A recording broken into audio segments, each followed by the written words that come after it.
what you're looking for, but you ain't going to find it.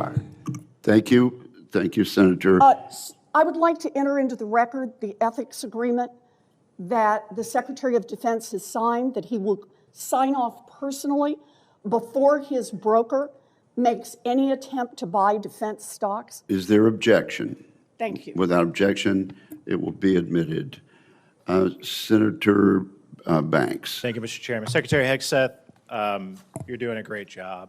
I've been in Washington for 10 years, several secretaries of defense, now Secretary of War. You're the best that we've had since I've been in Washington. What you've done to restore readiness, restore military recruitment, get the Pentagon focused on warfighting is second to none. And I appreciate what you and President Trump and General Caine are doing very much.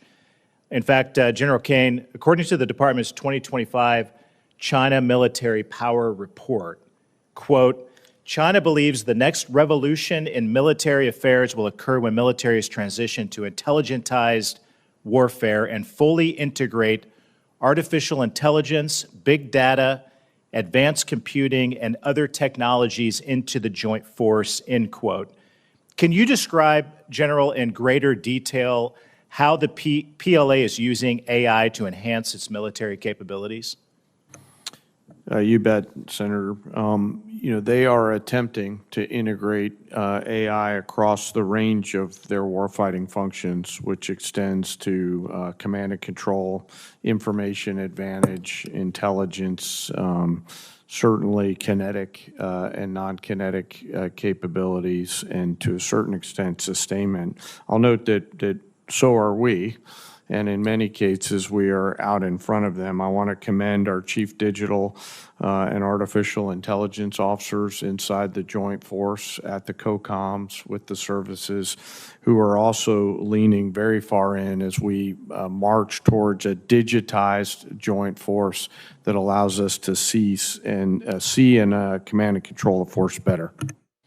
The China Military Power Report also goes on to note that the Chinese AI sector remains, quote, constrained by its limited access to high-performance AI chips. General Caine, how big of an advantage is it for the American warfighter that America's arsenal of compute is bigger than China's? Sir, it's critical to us, and while I acknowledge there's all kinds of chip issues in this, it is important to us to continue to scale at that. And I'll highlight a lot of the work going on up at Fort Meade that the committee's helped to advance in the cyber capabilities. So we appreciate the help with that. If that advantage were eroded and China were able to develop more advanced AI capabilities as a result, what are some of the potential consequences for American warfighters? Well, sir, it could certainly put us at risk, and that's why we're leaning in so hard. There's always a balance between commerce and protection. I acknowledge those are policy matters, I think, is what you're starting to get towards.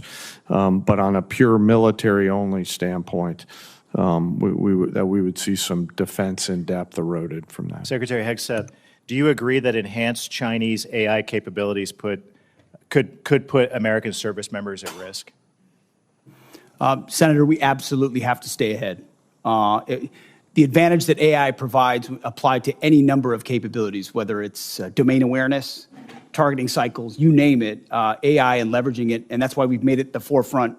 I mean, it's AI first with everything that we do, integrating it at every potential echelon to ensure we can respond faster. If we're better at that than any adversary is, it's going to give us an advantage, and we have to maintain that. I agree. Do you agree that we should do everything in our power to ensure that American service members go into battle with an overwhelming and fear-inducing technological advantage, particularly with AI? Always. Overwhelming is the goal in every scenario.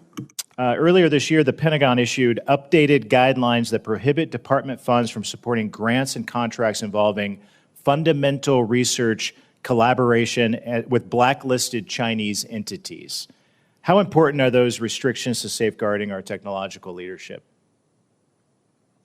Have to have them, especially when you look at the power of models and all of those things. And you have connections to entities that could have connections to your adversary, and you can you can have degradation of your advantage. Again, this is where I appreciate your leadership, Mr. Secretary, which has been second to none. And I know that you will work with Congress to help codify those restrictions and encourage. About whether this will be an American-led century or a century defined by authoritarian, autocratic regimes that care little for the needs of their citizens or those in neighboring countries. The Chinese Communist Party has accelerated its historic military buildup and its predatory economic practices against Americans and countries the world over. Xi Jinping leads not only China, but also an axis of aggressors. This growing alliance cannot be denied. It includes China, Russia, Iran, and North Korea. They're united around this goal: to oppose America's interests and the interest of other like-minded democratic countries across the globe. Vladimir Putin's war of choice in Ukraine has now entered its 5th year. In Putin's objectives, we hear echoes of the imperialistic ambitions of World War II's aggressors, including Adolf Hitler. Vladimir Putin has suffered 1.2 million casualties and failed miserably in his military objectives. Along the way, he has transformed Russia's economy into one fueled by war, raising the prospect of an even more aggressive Moscow for the foreseeable future. Most of Iran's leaders are now deceased, but they and those who survived them have consistently sought violence against America, Israel, our Gulf allies, and the Iranian people. We saw this during the October 7th massacre, during their continued support for Hezbollah and Hamas, and in their desire to engage in nuclear blackmail. Iran's ayatollahs have consistently represented a threat to American interest. Kim Jong-un has joined Mr. Putin's war of aggression. He continues a military and nuclear buildup that threatens South Korea, Japan, and the United States.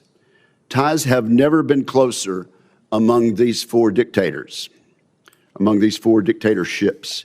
They support each other's aggressive endeavors, they prop each other up financially, and they scheme to undermine America's objectives. We should expect them to continue this behavior. This context plays out across every dimension of national power: the economy, technology, diplomacy, and more. But today we're here to talk about the military dimension of this competition. These regimes have regularly tried to take by force what they cannot secure through the political process. For that reason, we must be ready to deter conflicts and, if necessary, to win them. President Trump has used the U.S. military appropriately and effectively for American interests. He has viewed our adversaries as a united bloc and has taken action in light of that reality. In Operation Absolute Resolve and associated statecraft, the president removed an aspiring dictator off the board and set up Venezuela for a future aligned with democratic interests. In Operation Midnight Hammer, he sought to eliminate the Ayatollah's nuclear program.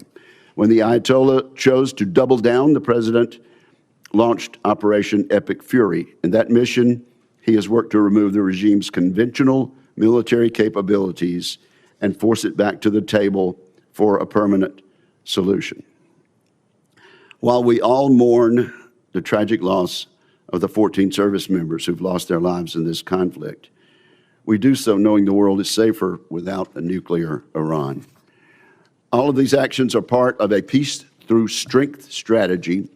In this approach, we seek first to avoid war, but we take military action when necessary to achieve U.S. interest. And so, Mr. Secretary, I'm pleased that you are here testifying today in support of President Trump's historic $1.5 trillion defense budget request. That sum will go a long way toward rebuilding our military capabilities for a generation. I should say up front that this may be a long hearing. There's much to discuss. This $1.5 trillion request is chock full of important programs and initiatives that are absolutely necessary to secure American interest in the 21st century. I think this funding underpins and accentuates three comparative advantages the United States possesses over the axis of aggressors. The first comparative advantage America enjoys over our adversaries is that we have the best innovation and industry in the world. So I hope our witnesses today will cover the progress we've made in just the past year rebuilding the American arsenal. Last year, our reconciliation bill, combined with bipartisan appropriation bills, achieved about $1 trillion defense budget. This year's request would represent a near 50% increase. Every penny of it should be money well spent, making down payments on crucial transformational capabilities such as drone warfare, low-cost munitions, and missile defense. Also last year, Congress and the executive branch achieved historic acquisition reforms. Consequently, we are well positioned to make huge gains on efficiency this year and in the years to come, making it much more flexible and a more timely process. I look forward to discussing how we might accelerate implementation of these actions. In particular, I'd like to see the Pentagon do more this year to drive competition in the defense industrial base. Competition absolutely drives better outcomes for our service members and taxpayers. Of course, our people are the final comparative advantage we have over our adversaries. We've enjoyed significant improvements in recruitment and retention, but we need to solidify a merit-based environment that fully cares for our personnel. I commend you, Mr. Secretary, for your efforts over the past year to do just that. That task will never be finished, of course, but we embrace it gladly and we salute the progress. We will always be striving to care for and equip American service members as much as possible. I look forward to more work between this committee and the department this coming year. With that, I turn to my friend and colleague, Ranking Member Jack Reed. Well, thank you very much, Mr. Chairman, and Secretary Hegseth, General Caine, Mr. Hurst, welcome. And please convey my appreciation, all of our appreciation, to our military service members and defense civilians. We owe them our deepest sense of gratitude. Mr. Secretary, this is your first public appearance before this committee in nearly a year. Since your last public testimony, you and President Trump have unwisely taken the United States to war with Iran. You ordered attack on Venezuela and have directed ongoing illegal boat strike campaign in the Caribbean and Pacific. At your direction, our forces have bombed Yemen, Somalia, Iraq, Syria, Nigeria, and Ecuador. In the United States, you have deployed thousands of troops to cities like Washington, Los Angeles, Chicago, and Portland to police American citizens. And you have personally intervened to end the careers of dozens of military leaders without explanation. These actions will have significant and long-term consequences. Now you appear before us to ask for a $1.5 trillion budget, a 45% increase above last year. I must say I'm skeptical, and such a request demands intense scrutiny. 61 days ago, President Trump unilaterally began the war in Iran. He had no coherent strategy. He refused to make a case to the American people or consult Congress.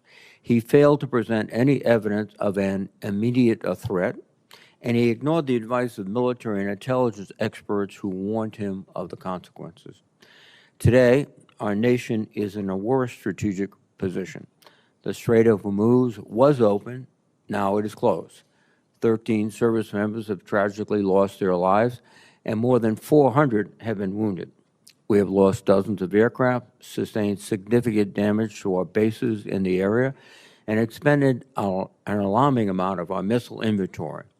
Morale and readiness across the force, especially among overdeployed units and vessels like the USS Gerald R. Ford aircraft carrier, have suffered.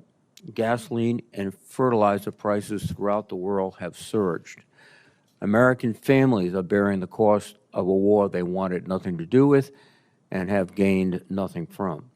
And yet, Secretary Hegseth, you declared victory a month ago. On April 8th, you said, in your words, Operation Epic Fury was a historic and overwhelming victory. By any measure, Epic Fury decimated Iran's military and rendered its combat forces ineffective for years to come. Let me be clear. Tactically, the United States military performance against Iran has been remarkable, and I salute the service members who have executed this mission with skill and bravery. The problem with your statements, Mr. Secretary, is they are dangerously exaggerated. Iran's hardline regime remains in place. It still retains stockpiles of enriched uranium, and its nuclear program remains viable.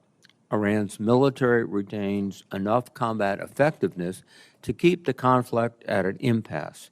Its missiles and drones remain a far greater threat than you have acknowledged, and the regime has demonstrated it can effectively control the Strait of Hormuz when it chooses. Mr. Secretary, I am concerned that you have been telling the President what he wants to hear instead of what he needs to hear. Bold assurances of success are a disservice to both the Commander-in-Chief and the troops who risk their lives based on them. Our military has performed heroically, but military force without a sound strategy is a path to long-term defeat. I'd like to know what options you are considering now, given the course from this war and the stalemate President Trump has put us in. More broadly, Mr. Secretary, too often you have made dangerous statements that are counterproductive to the mission. You boasted about, quote, no stupid rules of engagement, just days after hundreds of Iranian schoolgirls were tragically killed in a missile strike. You have made troubling statements about showing no mercy and no quarter to the Iranians, orders that would constitute war crimes. As importantly, while our men and women are fighting and dying overseas, you have focused unduly on your own personal agenda.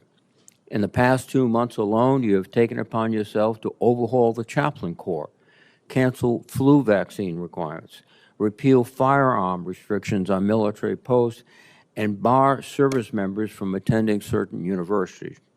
Just this week, you brought performer Kid Rock to an Army base to go for a joyride in an Apache helicopter after dismissing an earlier investigation into the pilots who recklessly chose to hover above his home.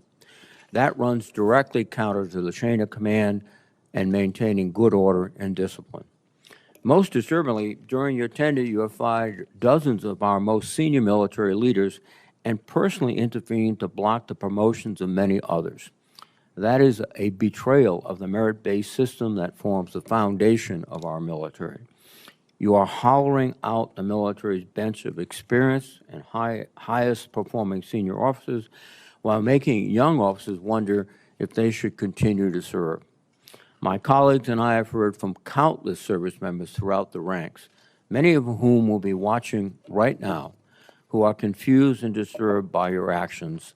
Hopefully you can explain them today. Additionally, this committee expects a fulsome update on Operation Southern Sphere. This ongoing campaign against suspected drug trafficking boats has resulted in nearly 200 fatalities. The administration has failed to explain the long-term objectives of this mission or provide any evidence of reduced drug flows into the United States. I would ask for a credible answer to this most fundamental question: what is the operation actually meant to accomplish? Mr. Secretary, you are here to promote the President's $1.5 trillion defense budget. While this budget provides funding for necessary programs, including shipbuilding and drone manufacturing, many other critical programs like barracks repair and aircraft procurement would rely on the passage of a party line reconciliation bill. Further, this budget slashes research and development, provides no funding for Ukraine, and includes no funding for losses incurred from the Iran war. Yesterday, Mr. Hurst testified that Operation Epic Fury has cost $25 billion. If nothing else, that help clarifies that we certainly do not need a supplemental anywhere near $100 billion, much less $200 billion. And in this record-breaking budget, there is no pay adjustments for the civilian workforce, And with inflation, that is a pay cut. After a year of Doge layoffs and a hiring freeze across the department, this is an insult to the 800,000 men and women who support our warfighters every day. I cannot imagine a faster way to erode readiness and distract from our abilities to deter our adversaries. Ultimately, Mr. Secretary, I believe you are causing lasting harm to the military. Like many members of this committee, I had the opportunity and the privilege to serve in the military. And every officer knows they are duty-bound to give their best professional advice, even if it is not what their superiors want to hear. Because when leaders fear to speak honestly, people die, missions fail, wars are lost. The American people's trust in our military took 250 years to build. You are dismantling it in a fraction of that time. And trust, once long, can take generations to rebuild. Mr. Secretary, today I hope you'll take a step forward toward rebuilding the trust that has been lost. Thank you, Mr. Chairman. Mr. Secretary, you are now recognized for your opening statement, sir. Well, Mr. Chairman, Ranking Member Reed, Senators, thank you for the opportunity to testify in support of President Trump's historic, as you said, Mr. Chairman, $1.5 trillion fiscal year 2027 budget for the Department of War. The President's budget request reflects the urgency of the moment, addressing both the deferment of long-standing problems as well as positioning our forces for the current and future fights. I'm honored to appear alongside General Dan Caine, Chairman of the Joint Chiefs of Staff, and Jay Hurst, our Chief Financial Officer and Comptroller. I'd like to start by thanking this committee and Congress for your partnership in securing the investment needed for a stronger, prouder, and more secure military. Your focus on acquisitions, your focus on efficiency are the reflection in our department as well and in this budget. A nation's ability to build, to innovate, and to support the critical needs of its warfighters at speed and at scale is the foundation upon which its deterrence and survival rests. However, upon taking office on January 20th, 2025, President Trump inherited a defense industrial base that had been hollowed out by years of America Last policies, resulting in a diminished capacity to project strength. Under the previous administration, we were offshoring, outsourcing, beset by cost overruns and degraded capabilities. But under the leadership of President Trump, our builder-in-chief, we are reversing this systemic decay and putting our defense industrial base back on a wartime footing. Urgency informs everything we do. We're rebuilding a military that the American people can be proud of, one that instills nothing less than unrelenting fear in our adversaries and inspires historic morale and recruiting in its ranks. We fight to win in every scenario. The $1.5 trillion budget put forward by the President will build upon a previous $1 trillion FY26 top line and will continue to reverse the 4 years of underinvestment and mismanagement of the Biden administration. The $1.5 trillion budget will ensure that the United States continues to maintain the world's most powerful and capable military as we grapple with a complex threat environment across multiple theaters. Not to mention, the budget also includes a historic troop pay increase, 7% for junior enlisted, and the budget eliminates all poor or failing barracks. Quality of life for our troops is front and center in this budget. By supercharging our defense industrial capacity and transforming how the department does business, we are restoring American commercial dominance at a pace unseen in generations, transforming the defense industrial base from the broken, slow-moving systems of the past. We have flipped the Pentagon acquisition process from a bureaucratic model to a business model, decisively moving from an acquisitions environment paralyzed by bureaucratic red tape into an outcomes-driven organization focused on delivering the most for taxpayer dollars. Over the past year, through historic multi-year procurement agreements that this committee supported, we've cut smart business deals that have sent unambiguous demand signals to industry to build more and build faster. The result has been a surge, a revitalization of our great American factories and a massive reinvestment in the skilled American workers who serve as the industrial muscle behind our warriors. You're a war criminal. You should be arrested. What you're doing is despicable. The American people do not want to go to this war. We don't want to fight a war for any people. This is unacceptable. Further interruptions of our hearing will be treated in like manner. We appreciate the First Amendment rights of Americans to express themselves, but disruption of this hearing will not be tolerated. So, Mr. Secretary, you may continue. I'll briefly provide some concrete high-level metrics of what we've accomplished over just the past few months. These are announced new facilities and investments to support American warfighters. The department has helped stimulate more than 250 private investment deals in 39 states, 180 cities, in 150 companies worth more than $50 billion. It's resulted in 280 new or expanded facilities, more than 18 million new square feet of American manufacturing, and more than 70,000 new jobs. These $50 billion in investments in new plants, new assembly lines, and new factories are private investments, not taxpayer dollars. By completely transforming our department's business model, American companies are investing in America with their own dollars, a historic demonstration of American manufacturing and defense revitalization, all with their money, not Uncle Sam's. This has never been done before and is long overdue, from a bureaucratic model to a business model.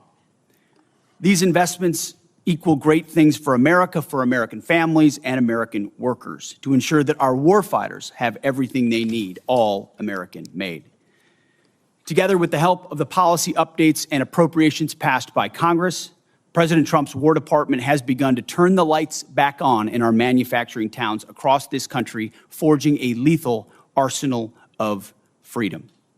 Every policy we pursue, every budgetary item we request serves to ensure that this department remains laser-focused on increasing lethality and survivability from the front lines to the factory floor. This is a historic budget, as you said, Mr. Chairman. This is a fiscally responsible budget, and this is a warfighting budget. Speaking of warfighting, the topic of Iran, I'm sure, will come up often today, which I welcome. I look forward to sharing the incredible success of our military effort achieved in a matter of weeks. President Trump has the courage, has had, unlike other presidents, to ensure that Iran never gets a nuclear weapon and that their nuclear blackmail never succeeds. We have the best negotiator in the world driving a great deal. Unfortunately, as I said yesterday, and I'll say it again today, the biggest adversary we face at this point are the reckless naysayers and defeatist words of congressional Democrats and some Republicans. Defeatists from the cheap seats who 2 months in seek to undermine the incredible efforts that have been undertaken and the historic nature of taking on a 47-year threat with the courage no other president has had, to great success and great opportunity for preventing Iran from having a nuclear weapon. Despite this, under President Trump, we are restoring the unbreakable might of American manufacturing. We're providing for our warfighters, and we are putting the people and interests of this country first. May Almighty God continue to watch over our troops wherever they are, and may we honor the legacy of those brave Americans that we have lost. This is our sacred mission, and this is what we will continue to execute on. Thank you, Mr. Chairman. Thank you for that statement, Mr. Secretary. General Caine, you're recognized. Thank you, Chairman Wicker, Ranking Member Reed, members of the committee, and your staff, who we never get to say thanks to. Thanks for having me today. I'm honored to be here alongside the Honorable Pete Hegseth and the Honorable Jay Hurst to testify on the President's fiscal 2027 budget. I'm grateful for the opportunity to testify today, and I'm thankful for your continued partnership and support of our warfighters defending the homeland and our interests around the world. It's a privilege to speak with you today about the foundation of America's strength, the 2.8 million members of our joint force. And I am continually inspired by the soldiers, sailors, airmen, Marines, Guardians, Coast Guardsmen, and civilians standing the watch for the nation, supported always by their families. They could have chosen a much easier path, any other path, but they volunteered for a life of purpose and passion and service. And every single day they rise to meet the nation's challenges, from combat operations to critical support roles, with the courage, tenacity, and grit that keeps our nation strong and secure. I would also like to express my deep gratitude for the 39 members of the Joint Force who've passed in operations, combat, and training during my time as the chairman, and specifically highlight the 14 who've passed in Operation Epic Fury.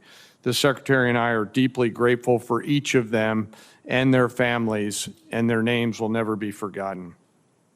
As the chairman, my duty is to ensure our civilian leadership has a comprehensive range of military options and the associated risks required to make the nation's hardest and most complex decisions.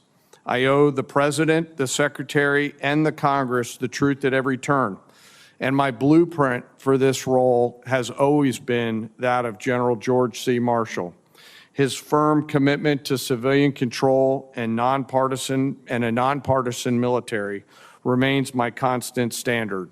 And I strive to emulate his candor, delivering the facts leaders need to hear, not always what they want to hear. And once a decision is made, executing it with the absolute dedication while keeping the Joint Force precisely where it should be. That's the demand of our profession.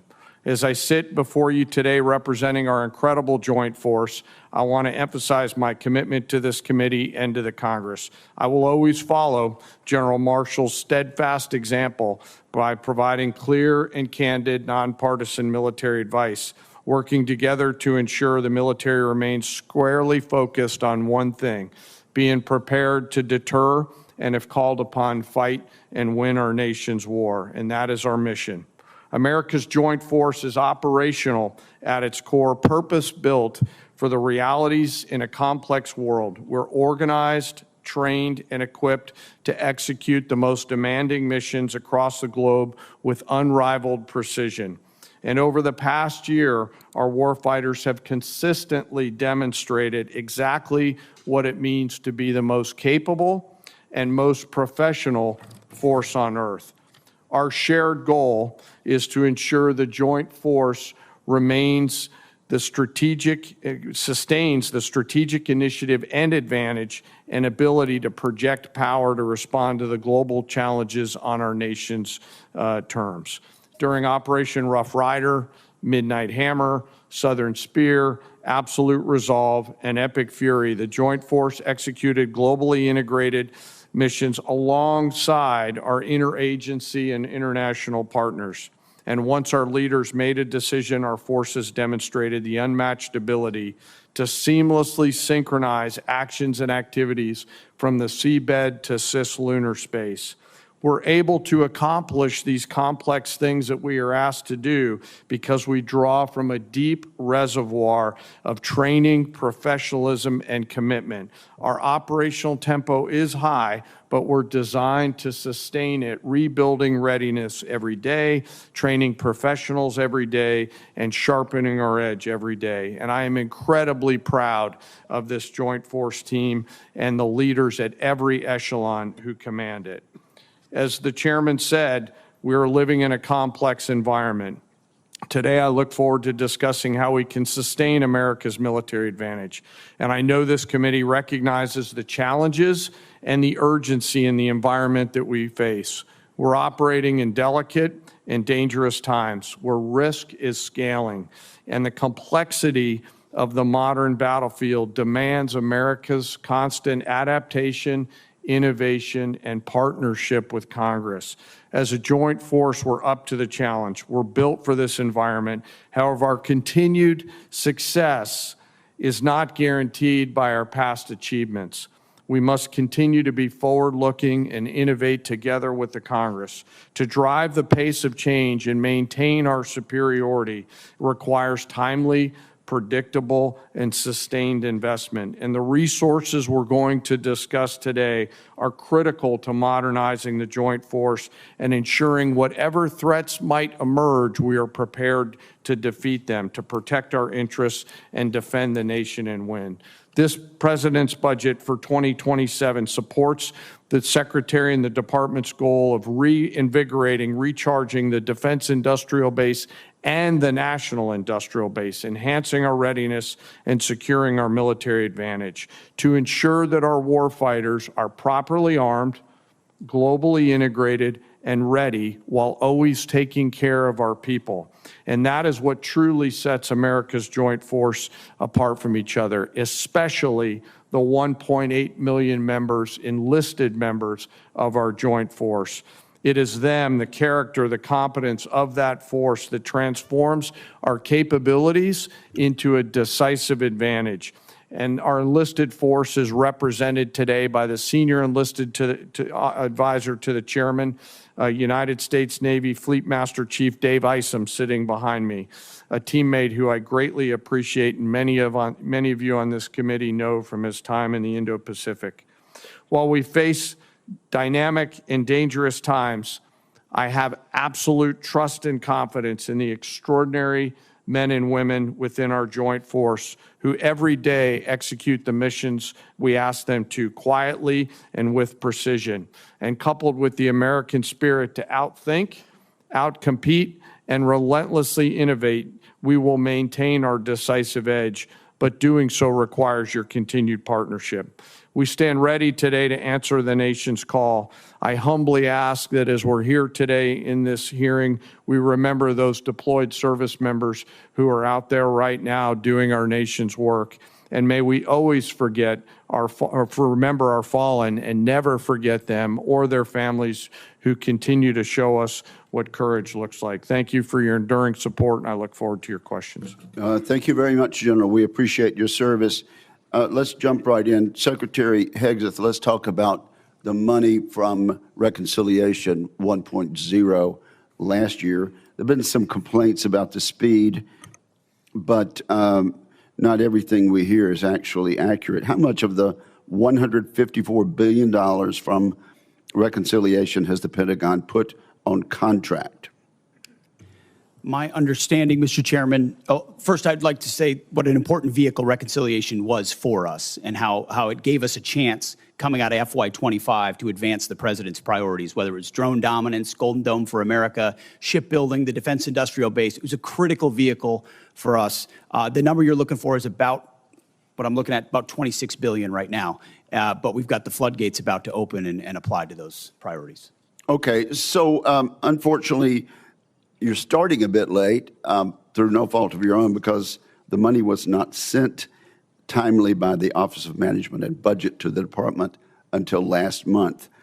That's over and done with, but it should be mentioned. Mr. Secretary, where are we on the obligation rates as far as a normal appropriation bill?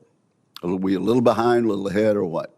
I would say probably a little bit behind as it pertains to Reconciliation, but part of that is, as you know, this is a new funding vehicle for the department.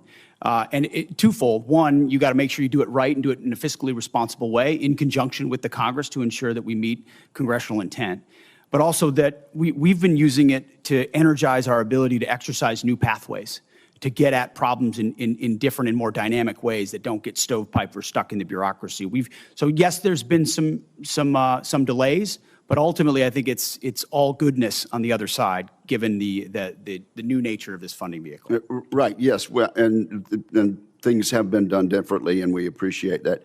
But Mr. Secretary, will you commit to us that you'll keep the committee informed frequently of your efforts to get all this money out the door so our industrial base can start building as you have described in this new flexibility that we provided them? Absolutely. And you mentioned a few things in Reconciliation that you think have been game changers. I don't think we've talked enough about some of the game changers. For years, we failed to take action on rebuilding America's drone industrial base. and critical mineral supply chains. After last reconciliation bill and the National Defense Authorization Act, we're in a very different position on drones and critical mineral supply chains, are we not? Very much so. Mineral supply chains, drones, we went from JIATA 401 to an autonomous warfare group.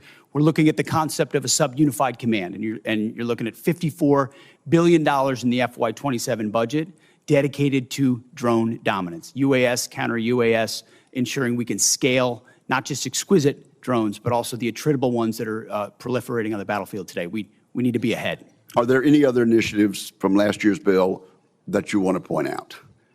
And you only have a minute and a half. The investment in Golden Dome for America, Right. the ability to get running on that, and we are on schedule to deliver capabilities inside this administration. Minerals and shoring up supply chains on minerals. The Office of Strategic Capital, which its ability to loan gives 10x to new entrants into the department, the opportunity to fund things that wouldn't normally meet the threshold for the department, but give them the running room to invest in those capabilities, and we've already seen fruit from that as well. And briefly, General Caine, there's no question that Vladimir Putin's Russia is taking serious action to undermine our efforts for success in Iran. Is there any question about that? Senator, I think there's actions and activities that are mindful of the hearing room we're in, but there's definitely some action there. Thank you very much. Senator Reed, you're recognized. Thank you very much, Mr. Chairman. Mr. Secretary, you recently fired the Army Chief of Staff, General Randy George, who's one of the most distinguished and decorated officers of this generation. General George's nomination came before us. We reviewed it thoroughly, and we concurred. Why did you fire General George? Well, as I did then, and I'll say now, we thank General George for his service.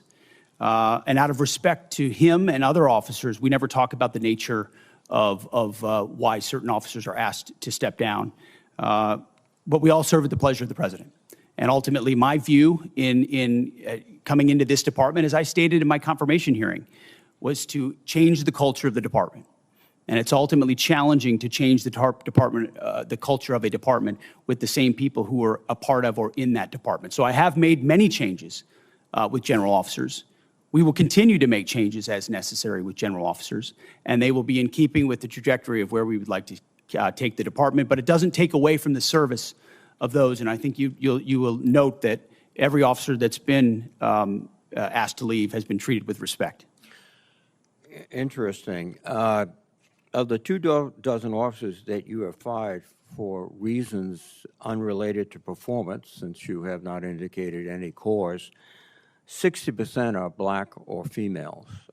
Now, did the president direct you to single out female and black officers to be dismissed? Senator, of course not. And as we've emphasized at this department from the beginning, the only metric is merit. Members on this committee and the previous leadership of this department were focused on social engineering, race and gender in ways that we think were unhealthy for the department, focusing on those things, making decisions based on those things. Okay. In President Trump's War Department, we make decisions based on only one thing, merit. And that's how we've made decisions going forward. That's how we've made them, and that's how we'll make them going forward. Well, let me go back to General George. What did he fail in terms of his lack of merit to continue serving?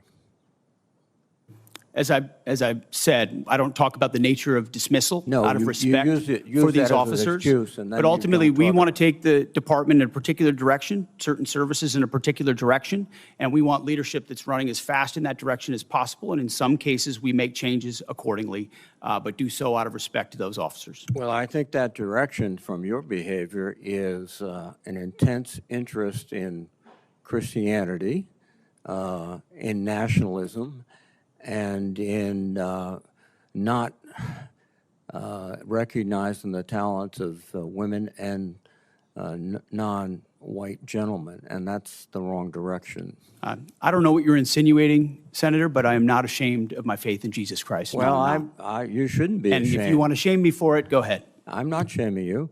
But are you critical of other faiths? I am a believer. I'm quite open in that, and our department allows for a multitude of faiths. So I don't know what you're suggesting. I've heard the likes of things that people like you suggest to try to smear my character, and I won't give into it. No. I'm sorry, Mr. Secretary, but broadcasting before the national religious broadcasters stressing the need for more Christianity in the military forces doesn't seem like a neutral position in which you tolerate and accept all religions. Let me move on. The strategic aspects of this operation in Iran. The president declared that we're going to destroy their missiles and raise their missile industry to the ground. And after more than 13,000 strikes, unclassified assessments conclude that Iran retains more than 40% of its drone arsenal and 60% of its ballistic missile launches compared with pre-war levels. That's one of his objectives. The second objective was regime change. To the great proud people of Iran, I say tonight that the hour of your freedom is at hand, and we will take over your government. Well, when we finish, we'll take over government. That has not succeeded. And then one of his other things is at the onset of the war, the president said, we will ensure that Iran does not obtain a nuclear weapon. Military operations in Iran have not achieved that goal yet. And it also seems to indicate that his pronouncements about Operation Midnight Hammer obliterating the nuclear policy and structure of the Iranians was false. So you have not achieved any of the objectives yet that has the president mentioned. Well, in this setting, I won't talk about the nature of metrics, which are classified, as you know, Senator. But I can say that looking at the objectives we set out to achieve from the beginning, some of which you laid out, our military objectives have been stunningly effective. Take, for example, their defense industrial base. They're completely incapable at scale at any level of reconstituting the capabilities you referred to, which is a devastating result for any country, especially one whose ambitions are as wide as Iran's.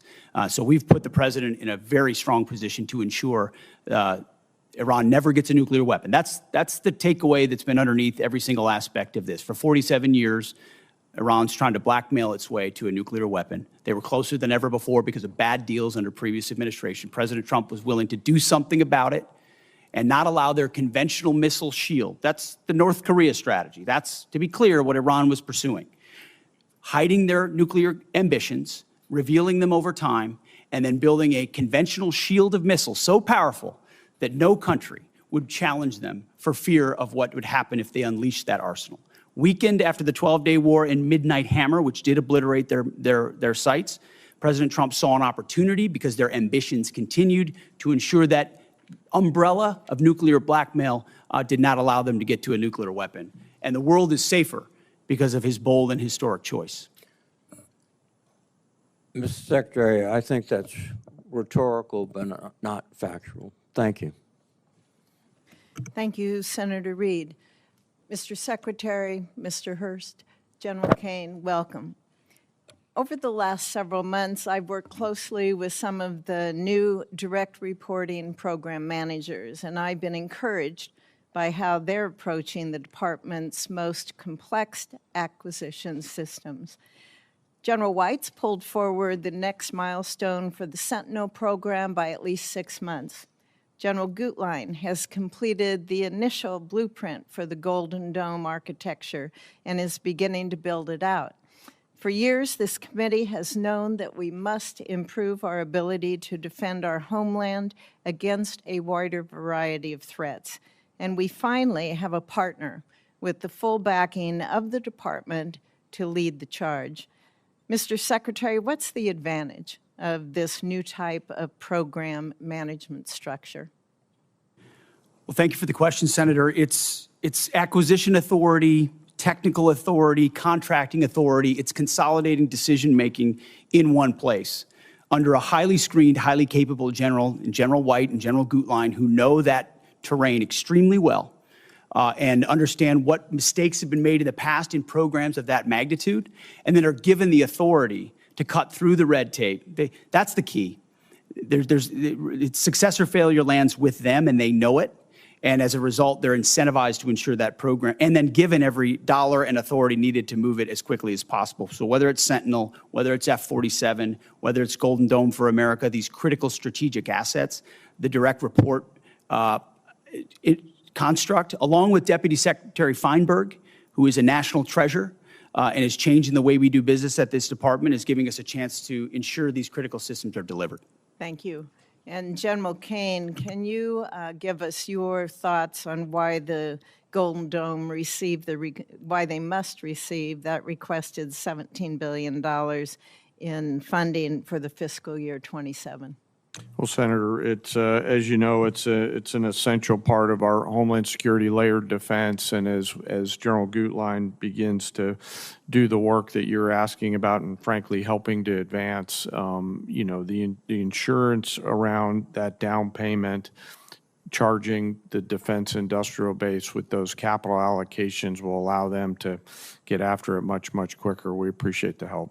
And if there's a delay in that funding? Well, I hopefully there won't be, Senator, because we've got a leader on that account 24/7, 365. But if we do, we'll always, of course, come back and talk to the Congress, but also figure out what has to be true to help that constraint get removed in that production system.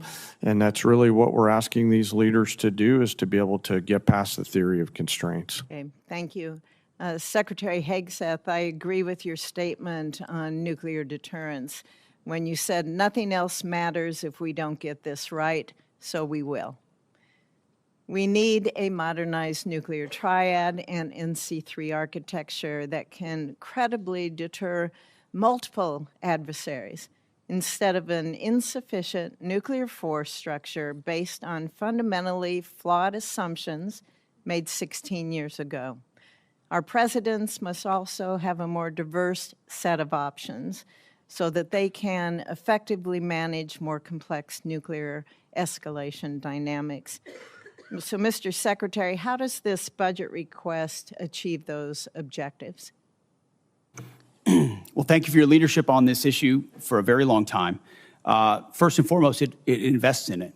$71 billion in our nuclear triad and NC3, understanding that if you get that wrong, you get everything else wrong. Frankly, it's why the Iran effort is so important. Imagine what the situation in the region would look like if Iran also wielded a nuclear weapon, and the limits it would put on our capabilities in those situations. Our adversaries have to deal with that dilemma because of the strength of our nuclear triad. So that $71 billion investment, the DERPMs that have been put over top of it to move those systems left, as you acknowledged, it's just been a priority since we came into the building, and we're funding it accordingly.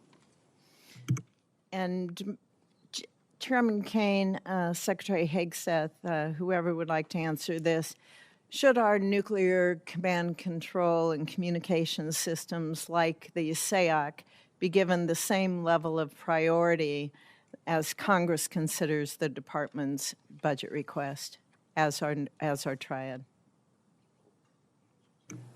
I think so, but I defer to the chairman.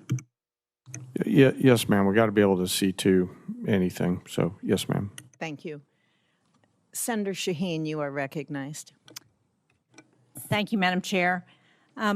Secretary Hegseth, Congress enacted $400 million to provide security assistance to Ukraine in January. Now, the committee received a notification just yesterday confirming only that the funding would go toward Ukraine. It contained no details about the type of equipment, no delivery timelines, nothing that is typically included in these notifications. And when asked about the delay in funding, the committee was told that Bridge Colby was developing a spend plan, but we've received nothing.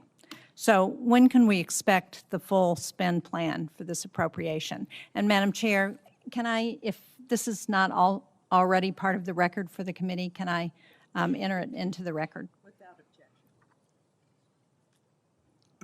We acknowledge and are executing on the European capacity building amount of $400 million that you referred to. Undersecretary Colby's done a great job looking at options and worked very closely with our European commander, General Grinkowitz. So his requests of what makes the most sense will inform what ultimately is invested in. Well, this notification says that EUCOM coordinated on the spend plan in March, but General Grinkowitz told this committee on April 16th that he had not yet been asked to review any spend plan for this appropriation. So, General Caine, have you received the spend plan for funds in Ukraine, and have you asked the EUCOM commander for his concurrence? I do not believe so, but I will find out, Senator, and get back to you by the end of the day. Thank you. And yesterday, Mr. Hurst, you told the House that you needed to seek legal review to appropriate the funds as Congress intended. So can you share with us what the nature of that legal review is? And seems to me the law was pretty clear. I saw it. It was part of the defense appropriations bill that we passed in January. And as you know, violating congressional intent on appropriating funds is a violation of the Impoundment Control Act. So what's the nature of the legal review that you have to get? Thanks for the question, Senator. What we're looking at is if we could use the funds in the same manner as USAI, and we had our counsel look at that. And so they provide us a legal opinion on how the funds could be used to support European capacity building. And can you share with this committee what that legal opinion is? Ma'am, I don't have a copy of that, but we can ask the OGC office if they can supply it to you. Madam Chair, can we ask that that legal opinion is shared with the committee officially? Thank you. Also, I don't know who can answer this, but it says that consistent with the President's priority to shift the financial burden of Ukraine support to European partners, the United States will seek commensurate financial contributions via the Prioritized Ukraine Requirements List, or PEARL, from the European partners for this program. So what's the justification for using PEARL when there's $400 million in appropriated funds? Can somebody answer? PEARL is a reflection of the President's priority and the belief that any weapons that are supplied are paid for by European partners and used as they see fit, whether it's Ukraine or somewhere else. But that was not the intent of Congress in providing that $400 million. As I understand the PEARL program, the Europeans purchase those weapons from the United States and they pay for them. But this appropriation was $400 million that Congress expected to be provided to Ukraine, not paid for by the Europeans, but provided from the United States to support Ukraine. So again, I don't understand what the justification is for using PEARL when that's not the intent that Congress provided. We're following the intent of European capacity building, but at the same time recognizing that wherever PEARL can be utilized so that the Europeans contribute to that fight, per the burden sharing approach that this President takes is important. Congressional intent. And that's what I'm asking you, why you're using PEARL to do something that Congress intended to go directly to Ukraine. Well, Mr. we look Hurst, forward to can working you with answer you on that? What was the legal opinion on this? Did you ask the attorneys if the $400 million could be used for the PEARL program? Let's get back to you. We'll take it for the record, ma'am. Thank you. And what portion of the funding that's committed from the Europeans under PEARL is being used to assist Ukraine rather than restocking our own shelves? Can you answer us that?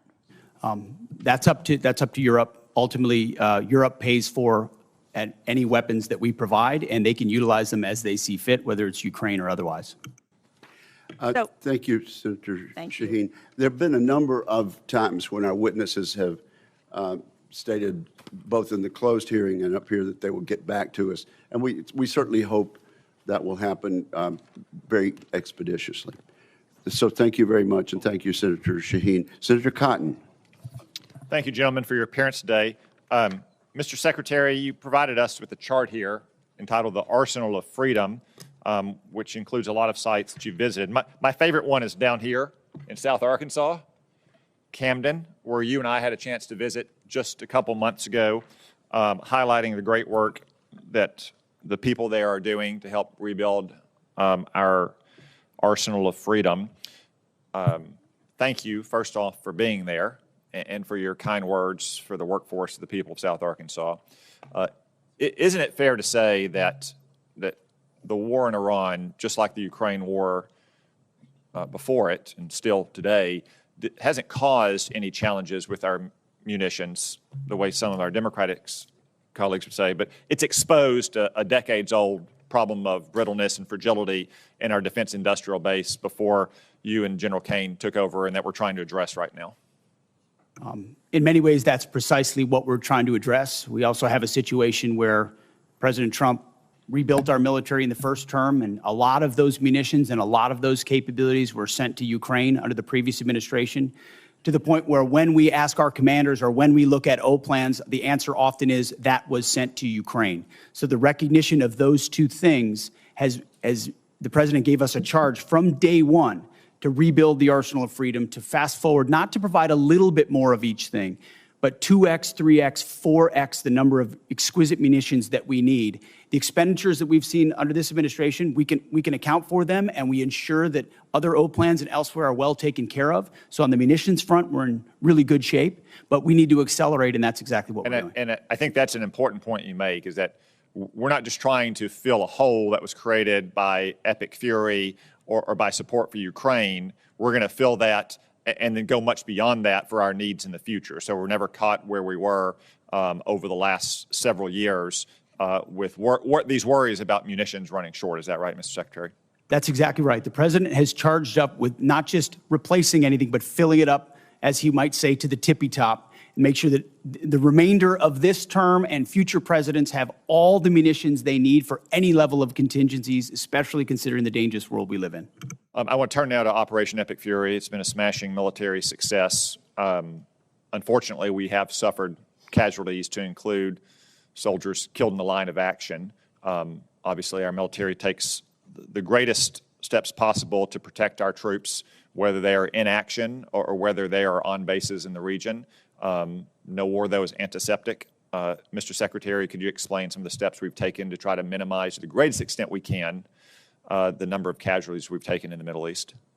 First of all, every day we live to ensure that we follow through on the legacy of those who gave everything. So that's front and center for us. But I can also say, and the chairman may want to weigh in, from the beginning of looking at the possibility of this contingency, setting the defense and ensuring that Admiral Cooper and everyone throughout CENTCOM had every possible measure they could to ensure that our troops are protected and force protection was maximized was the top priority. Moving assets to the region, we integrated our air defenses with local Gulf countries to ensure our shot doctrine was maximized, whether it's ballistic missiles or on drones, flowing in the most recent capabilities to ensure we can intercept drones, moving troops off the X. I think what people mostly don't know is that a massive effort was undertaken before this conflict to move as many humans off of targets to other places and maintain operational security about where they might be to minimize the space with which Iran could hit. We always knew something getting through was a tragic possibility. But I can assure you, from our perspective, that was priority number one, as it was Admiral Cooper's, to ensure that fortification and missile defenses were right there when we went on offense if we had to. General Caine, do you have anything to add? Well, in addition to just, again, mourning our fallen from the 103rd, what I'll add to the Secretary's comments is after every tragic loss, commanders at every echelon within our joint force are going to go back and look at what was our plan and what lessons we can learn from this so that we protect and defend our soldiers, sailors, and other members of the joint force the next time. Thank you. And I know you do, and I just wanted to give you the opportunity to speak to what you've done to try to prevent casualties and minimize them. Obviously, again, no war is antiseptic. One final question. I understand you've been accused of lying to the president. Mr. Hegseth, have you lied to the president at all about what's happening in Iran or Epic Fury? No, only tell the truth to the president. General Caine, have you lied to the president about what's happening in Iran or Operation Epic Fury? Never. I suspected that would be your answer, but since you were accused of it and deep staters are leaking to the media about it as well, I just wanted to give you a chance to answer on the record that, of course, you've always given the president a completely accurate picture of what's happening. Thank you, gentlemen. Thank you very much, Senator Cotton. Senator Gillibrand and then Senator Rounds. Thank you, gentlemen, for appearing before this committee, and thank you for the closed session prior to this. I don't know if you fully appreciate how much the American people do not support this war. It is an unauthorized war. Normally, when you come to Congress, it's a way for the American people to be part of that discussion.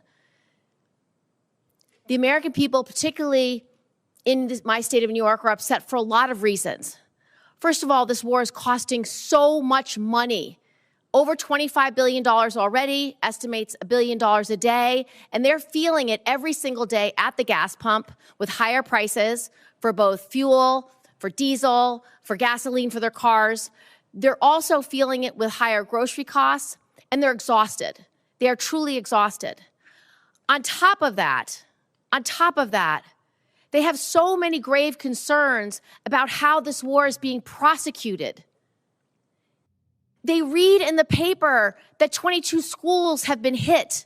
They read in the paper about a girls' school, hundreds getting killed.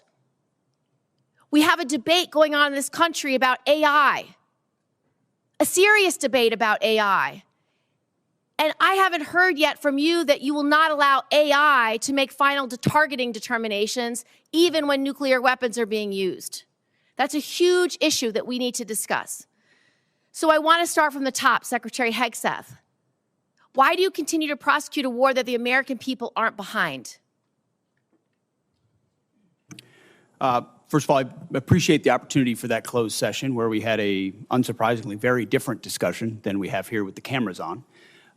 We support this. Because my job is to represent New Yorkers, and I can tell you, when I talk to them all across my state, they are furious, and they expect me to explain to them why they are furious. And Senator, when I talk to Americans, and especially when I talk to the troops, they are grateful for a president who has the courage to take on this threat after 47 years of what Iran has done, targeting and killing Americans, and what it would mean to the world if Iran's nuclear ambitions were actually achieved. So the question I would ask to you and to others is, what is the cost of a nuclear-armed Iran? What is the cost to the American people if the world's most dangerous regime has a nuclear weapon? But the truth is, they don't want war coming to this shore, and when you do a decapitation operation, the likelihood is going to be exchanged in the United States. There's no evidence that we are safer because of this war. We did not have any evidence that Iran intended to imminently attack this country in any way, shape, or form. So I disagree with your assessment that we were under threat. Do you not believe them when they say death to America? Listen, our adversaries use rhetoric all the time. What I'm concerned about is we are not safer, and I would just like to know why you have not sought the support of the American people, and 3 out of 5 Americans are against this war today. I believe we do have the support of the American people, and we have briefed regularly what this mission looks like and why it's critically important that we undertake it. And I would remind you and this group that we're 2 months in to an effort. And many congressional Democrats, as I pointed out, want to declare defeat 2 months in. Iraq took how many years? Afghanistan took how many years? And they were nebulous missions that people went along with. This is different. This is a defined mission set that we have had great success in pursuing against a determined enemy who seeks nuclear weapons. And I'm proud of the opportunity to remind the American people, because they believe in it as well, that they can't have it. You don't care whether when the American people support this war. The American people are quite smart. They understand and see through spin. They know that a regime that says death to America, that seeks nuclear weapons and the ability to deliver. Did they lie about the range of their missiles? How much more? Because I saw a 4,000-kilometer How much more will you missile ask the get American shot people at to pay for this war? Diego right Garcia. now, do you want it $1 billion a day? Do you want $2 billion a day? You're asking for $200 billion more to fund this war and to make sure we have. We didn't ask for $200 billion. I don't know where you got that number from, Senator. I think you got it from the news, which you should be careful what you read in the news. Okay, Mr. Hegseth, Secretary Hegseth, here's a few more. Let's talk about how you're prosecuting the war. What is your response to targeting that has resulted in the destruction of schools, hospitals, civilian places? Why did you cut by 90% the division that's supposed to help you not target civilians? And do you know the impact of a strategic failure at a war when you have so many civilian casualties? You may have tactically completed a mission well, but strategically is not meeting your goals because of the harms to civilians. What is the cost of that? Let's leave time for an answer. No military, no country works harder at every echelon to ensure they protect civilian lives than the United States military. And that is a ironclad commitment that we make, no matter what systems And we why use. did you cut the department by 90%? Thank you, Senator Gillibrand. There'll be other rounds of questions. Senator Rounds, you are now recognized. Thank you, Mr. Chairman. First of all, thank you to all of you for your service to our country. Let me just allow you to finish the answer a little bit with regard to the senator from New York. Does the United States military ever target a civilian center? Well, thank you, Senator. Unlike our adversaries, unlike radical Islamists, unlike those that target civilians or use civilians as shields, the United States military never targets civilians and puts constructs in place to ensure that the maximum extent possible, we do not harm or hit civilians. Is war a difficult place with a lot of complexities? Absolutely right. But no country does more and no department does more than our department. Do you still have all of the resources necessary to assure that every opportunity to eliminate that as a threat in terms of that happening? Do we still have the resources available in the department to make sure that we do the best we can never to hit a civilian target? Every resource necessary at every echelon is available, legal, intel, and otherwise, to ensure that we minimize at every extent possible civilian casualties. And the suggestion was made that somehow AI might be used without a human in the loop, which is a classic anthropic talking point, which is half of what we talked about previously. There is a human in the loop on decisions that are made, and the suggestion otherwise is to suggest that somehow AI is running targeting. Thank you. Right now, part of what we're also talking about is not just are we engaged right now in terms of trying to eliminate the threat from Iran in terms of being a nuclear-armed country, but we've also got staring with us as well the fact that we have an ongoing principal threat with regard to a pacing threat with China. The dual-capable B-21 Raider will be a critical part of both our conventional and our nuclear deterrence against China and Russia. As you know, the Air Force's program of record includes plans to procure 100 B-21s, but many national security experts and leaders, including STRATCOM Commander Admiral Corral and INDOPACOM Commander Admiral Paparo, are calling for a greater number of B-21s. Admiral Paparo testified here last week that he would favor buying 200 B-21s. Secretary Hegseth and Chairman Caine, could you speak to the progress and the importance of the B-21 program, and if you agree with the growing sentiment that the U.S. needs to revisit the B-21 program of record and assess the requirement for at least 200 B-21s to match the global threat, would you speak just to exactly what that would mean and what the probability of that is? Thank you for the question, and I appreciate the fact that you're listening to and hearing from combatant commanders, because that's who we listen to as well, who are looking at the operational plans and what would be required to ensure we deter and, if necessary, defeat. Assets like the B-21 or the F-47 are critical to that. That's why we're funding them and increasing the funding, and where necessary would increase the allocation. And I think you see a budget that reflects the reality that we have to invest in more capabilities, to include the B-21, which is ahead of schedule, and we will be funding to the tune of $6 billion, and we believe will require a lot more, over 100 in the future. But I'll defer to the chairman.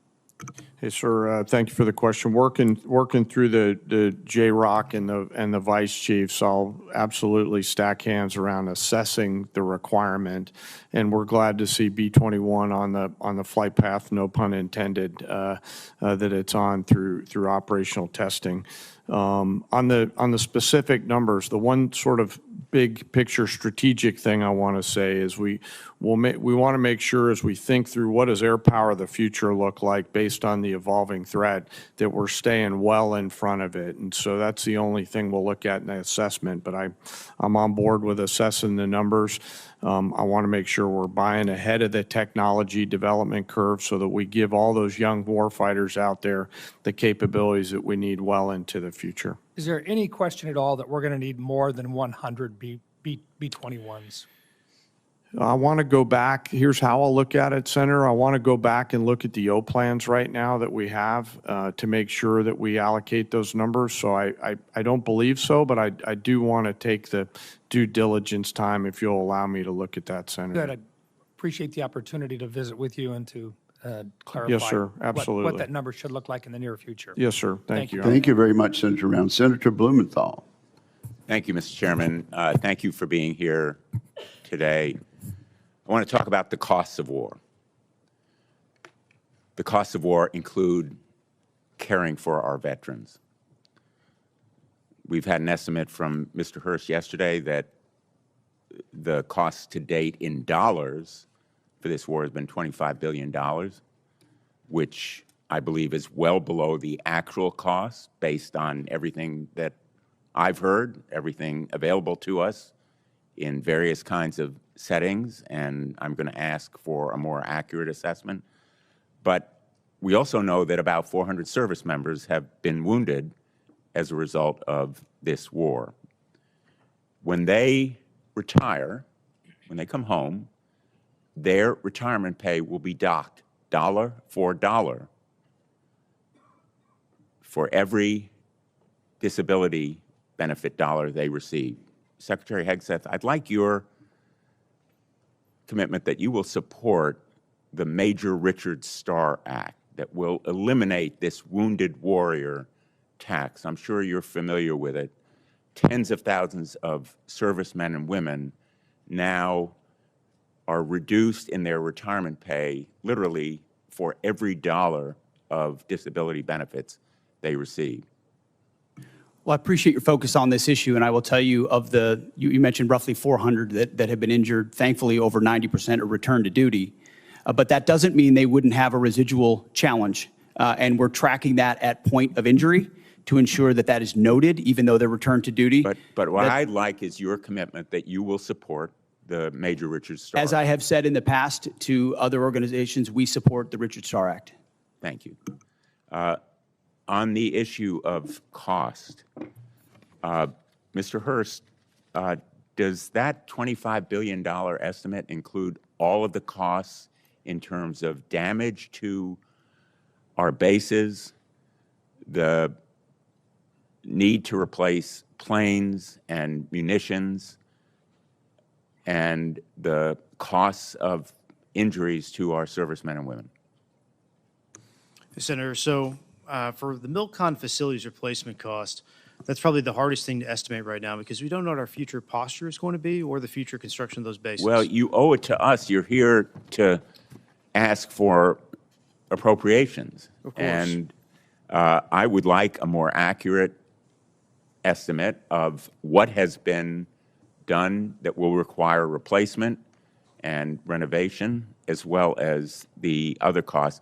And I think $25 billion is probably less than half, maybe less than a quarter of the total cost of war, which is the reason why the supplemental request is much higher. So I think you owe it to the American people to give us the straight talk about what the costs have been. Mr. Secretary, I know you have characterized this war as an astonishing military success, to use your words yesterday.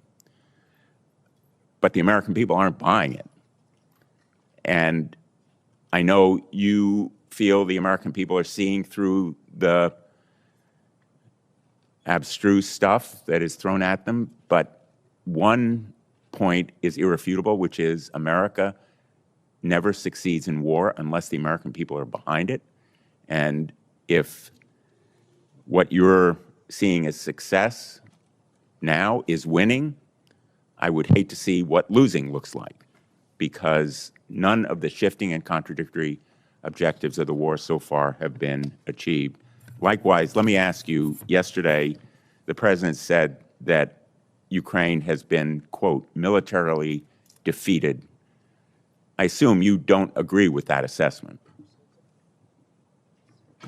The negative nature in which you characterize the incredible and historic effort in Iran is part of the reason, Senator, why the American people view it the way they do. It's why I looked out at our press corps at the Pentagon and called them the Pharisees in the press.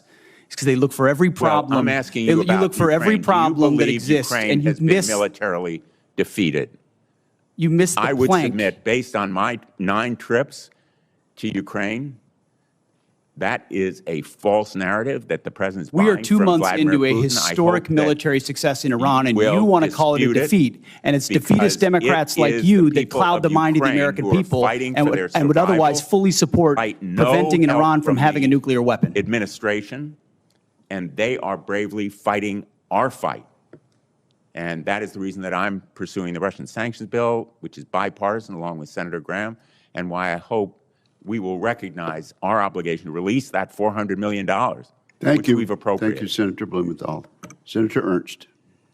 Thank you, Mr. Chair, and thank you, gentlemen, for being here today. Really do appreciate your time to be with us. Before I begin some of my questions, I do want to start with something personal, and both to you, Secretary Hegseth, and to the chairman. I want to thank you both for the time that you take to recognize our fallen and those that have given, of course, during this administration, given their all. You have traveled to Dover and have been there to greet those families and to welcome home the fallen. I've been there with you, and Iowa has been hit in particular very hard. We lost 2 of our Iowa National Guardsmen from the 2nd Brigade Combat Team, 34th Infantry Division. Secretary Hegseth, you know full well the 34th. But we also lost 6 members from the 103rd Sustainment Command Expeditionary based out of Des Moines, Iowa during this current conflict. And again, your presence there meant a lot to the families. It also meant a lot to me. So thank you very much for taking the time to do that.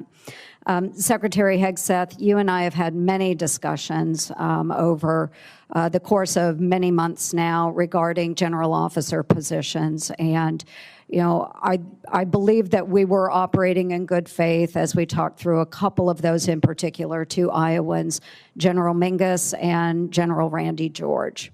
I was disappointed to see that their retirements were hastened over what I believed had been set out by you and the administration. So I just want to take the time to list out some of General Randy George's accomplishments as Army Chief of Staff. He pulled the Army out of its worst recruiting crisis since the Vietnam era, exceeding fiscal year 2024 recruiting goals and welcoming more than 61,000 new soldiers. Recruitment numbers that both you and the president talk a lot about, and rightfully so. He cut 5% of general officer positions, 12 positions that were deemed as non-essential in the Army, and he reduced the Army headquarters by 1,000 personnel. He co-authored the Army Transformation Initiative, which is a comprehensive response aligned with your directives, and he testified here in front of Congress and took a lot of heat defending that Army transformation. He was suddenly let go at the beginning of April 2026. General George's merits, which I firmly believe in, he enlisted at the age of 17. He is a West Point graduate. He had 4 combat deployments. He served in Desert Storm, Iraq, and Afghanistan. He had 38 years of honorable service. He achieved the greatest Army recruitment and modernization effort in a generation. So I want to thank him for his service. And I would like to enter into the record, Mr. Chair, the speeches that I did honoring General Randy A. George on his retirement and General James J. Mingus on his retirement as well. Without objection, they'll be admitted. Thank you very much. I'd like to talk a little bit about the audit, Mr. Secretary. I saw the video that you posted this week calling on the department to pass a clean audit, and thank you for doing that. It's something that we talked about during your confirmation hearing. Fiscal responsibility at the department has been a priority of mine for a very long time, And I think it's time that we build on that momentum. It's extremely important. And that's why I'm pushing for my Receipts Act in this year's NDAA. It's focused on improving financial traceability and accountability across the department. And if you could talk a little bit more about the efforts in making sure that we are being much more accountable to our taxpayers. What is that effort going to entail? When will we see a clean audit? As I said, Senator, thank you for your work on the audit. That has been a priority of our department from day one. And we put in place goals and benchmarks to get to FY28, get to 28 for a clean audit. The Joint Task Force audit, which we announced, was a reflection of even more capabilities we want to push forward and centralize authority to make sure it happens. Jay's been involved from the beginning. We also have a new IG. Who the new IG's focus, one of his focus points is precisely this, and he's prepared to work with us to ensure we reach it. So I think at every level and through this budget, it's a focus. Okay, thank you. We look forward to seeing a clean audit. Thank you, Mr. Chair. Thank you, Senator Ernst. Senator Hirono. Thank you, Mr. Chairman. Before I begin my questions, I'd like to take a moment to highlight the true costs of this war, both for the military and everyday Americans. And the true cost of the president's illegal war with Iran. And since the start of the war, 14 brave U.S. service members have been killed and more than 400 have been wounded. We've burned through over $25 billion in taxpayer money with no end in sight. And the fiscal year 27 budget request is a massive 42% increase from last year. Hundreds of critical munitions have been expended, and deployments have been extended, directly impacting service members' quality of life, military readiness, and our ability to deter our adversaries. The relationships with our allies, some of our closest allies and partners, have been fractured. And the closure of the Strait of Hormuz, which somehow caught the president by surprise, even though he had to have been warned, is directly contributing to the affordable crisis that Americans are facing. Energy costs are skyrocketing with the price of gas now at its highest level in almost 4 years. Instability has driven interest rates to its highest level since September of last year. The cost of fertilizer is spiking, which will have a direct impact on the cost of food. This illegal war is driving up costs, undermining readiness, and alienating our allies with neither a clear rationale for starting this war nor an exit strategy. And when the president was asked how long he'll let this war continue, he said, "Do not rush me."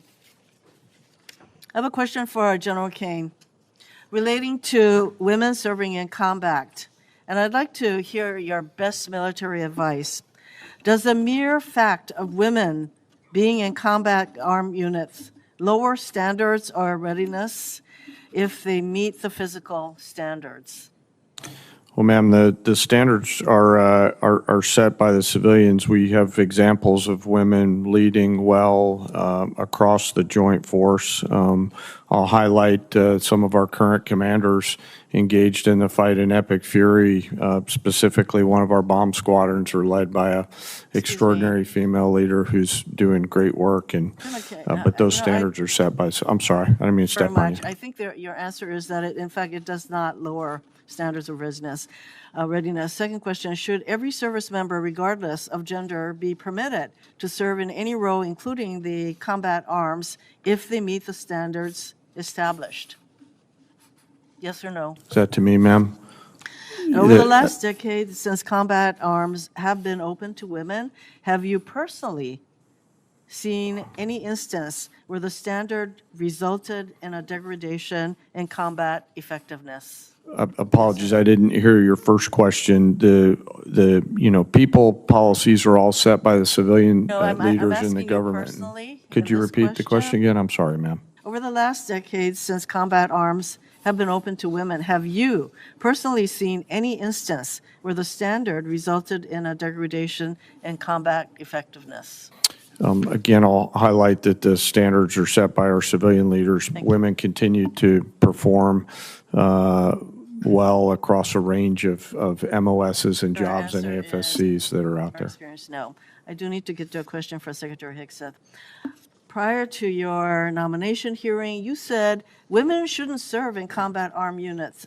At your confirmation hearing, you reversed course, and, excuse me, and you basically said as long as the women meet the standards, they should be able to serve. But recently, you ordered a review of the effectiveness of women in combat roles, and I am concerned you are laying the groundwork to reverse the policy allowing women to serve in these units because right now, current law, if you want to change this policy, current law requires you to submit a report to Congress justifying such a change. So did you order the review to support a potential decision to overturn the policy of having women in combat roles? We are laser focused on standards. The highest male standard for every combat arms position should be the standard. And 10 years into this, we are reviewing it, which is what the American people would expect. Also, there's nothing illegal about a war that defends the American people and prevents Iran from having a nuclear bomb.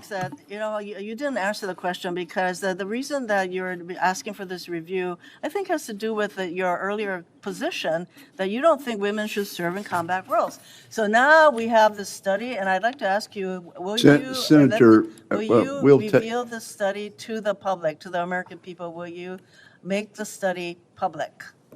Will you make that study? Yes or no? We're doing the study for that very reason, to ensure that Make the real study science public. is applied to this question and not we social appreciate- engineering like the previous We administration. appreciate your assurance that that will be made public. Yeah, I think it's really Thank critical you. that this study be made. Thank you, ma'am. reviewed to the Senator public. Scott. Thank you. Well, first, thank each of you for being here. Secretary Hegseth, can you talk about, you've had the job for a little bit. What are you most proud of, and what are your biggest challenges? Well, I appreciate the question. And what I'm most proud of is the incredible men and women who serve in our nations in uniform and what they are capable of when they're given a clear mission and unleashed to do it. And I think the best reflection of the success of President Trump and this War Department is the historic recruiting success and the historic morale amongst our ranks. I would encourage every member of this committee, Democrat or Republican, go into the formations. Go into the Air Force formations, the Army formations, the Marine Corps formations, and talk to corporals, talk to sergeants, talk to lieutenants, talk to captains, talk to colonels. And what you will find are men and women more inspired to serve in the military than they have been in a generation. And you see that in the young Americans who are rushing to recruiting stations at historic numbers, 30-year highs across the force. We're hitting our recruiting numbers halfway through the year. Why is that? Because the American people look at what we're doing at the War Department by getting back to basics, and they're attracted to that. Same with our retention rates, which are now merit-based. Our best sergeants, our best leaders are staying. That's exactly what we want. So we've made changes to change the environment. The renaming of the department to the War Department is not just a name. In fact, it's restoring it to the original name of the department set by George Washington. But it's an ethos as well. That warrior ethos lives inside the heart of each one of these men and women, and we're unleashing it. I'm proud of the, I mean, you name it, the border, the missions, yes, those are all incredible demonstrations of that, but it's the people and the urgency of Americans to want to be a part of it that is the best affirmation, Senator. Thank you. So we've talked about the importance of not relying on Chinese drugs for our military. Can you just talk about what you're doing to make sure that we don't continue to rely on China for anything, including our drugs? Oh, drugs. Yeah. Absolutely. We can't be dependent on China on anything that's critical to our supply chain, even if it's the national industrial base and not just the defense industrial base. And you've been a leader on that. This committee's been a leader on that. Onshoring, bringing manufacturing here, bringing critical capabilities here is central to the interagency and the NSC, but also our department. If any critical weapon system is reliant upon something China could change at a moment's notice, then we have a true challenge to our ability to produce for the American people. And so we're finding all of those, changing them, onshoring it. Reviving the defense industrial base allows us to ensure we're separated from China on anything that's critical. Thank you. Can you talk about the importance of foreign military sales to our allies and our partners, and what you're doing to make sure that whether it's what you're doing right now in Iran or any potential conflict in Asia, our partners have the best assets to be able to be a great partner?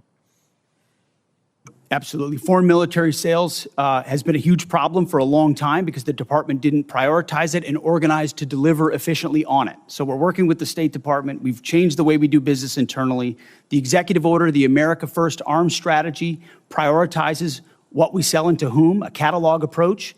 But it took us, this committee would be astonished to know how long it took us just to get our arms around who we're selling to what and by what processes, which means there was no strategy behind ensuring we're sending the proper demand signal to industry and delivering those systems on time and under budget to those countries, which you can imagine is frustrating to partners who are relying on those to be able to step up and burden share. So foreign military sales is critical to our own defense industrial base. More customers for our companies that employ more American workers to ensure our allies are properly armed for the fights and they can stand alongside us. So FMS is a big one for us, Senator. General Caine, I just want to commend you and everybody in the military for what you did in Venezuela and then what you've done in Iran. The willingness of the American military to fight and win, do you think it's changing the calculus for Beijing and Moscow? Well, Senator, I know they're watching, and I'm incredibly proud of the joint force and their ability to integrate and synchronize a range of activities. And I suspect that my counterpart in China is watching very closely and envious of what our joint force is capable of doing if ordered to do so. All right. Well, thank each of you, and thank everybody that serves under you. Thank you, Senator Scott. Senator Caine. Thank you, Mr. Chair. Mr. Hurst, I want you to just confirm something for me about the president's submitted budget. $1.5 trillion is about a 40+% increase from FY26. Am I right that not a penny of that is to go to a pay raise for the 800,000 civilians who work for the Department of Defense? We have 4.2% of a civilian salary set aside for bonuses to make sure we can recognize high performers in the civilian workforce. But you have guaranteed pay raises for the active duty and the Guard and Reserve component, but no guaranteed raises for There are guaranteed civilians. raises for the military, but in the last year, this department's given out more civilian bonuses. Well, if we're going to increase the defense budget by that much, I would hope the committee would take a look at this. Chairman Caine, man, I like the sound of that, Chairman Caine. General Caine, I want to ask you a question about Southern Spear. It's an operational question. I know from your background that you carefully act to keep military actions within the rules of war. What legal justification could there possibly be that would allow the U.S. military to strike boats in international waters and kill the occupants of those boats without a showing of evidence that there's narcotics on those boats? Well, sir, as you know, our